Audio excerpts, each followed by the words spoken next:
ప్రసన్నాంజనేయం ప్రభాదిత్యకాయం ప్రకీర్తిప్రదాయం భజే బాలగాత్రం భజేహం పవిత్రం.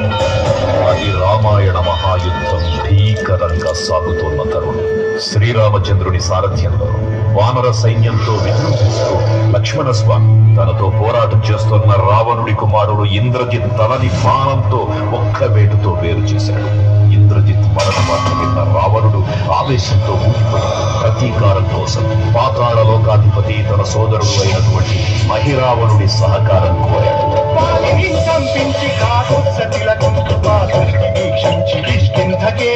శ్రీరామ కార్యార్థమై లంకకే తెంచి ఆ జీవి మకర ధ్వజుడు అని తన పుత్రుడు. మహాసముద్రాన్ని దాటుకుండగా నీటిలో పడ్డ స్వేదబిందు ఒక మొసలి గ్రహించడం వల్ల జన్మించాడని తెలుసుకుని ఆశ్చర్యపోతాడు హనుమంతుడు.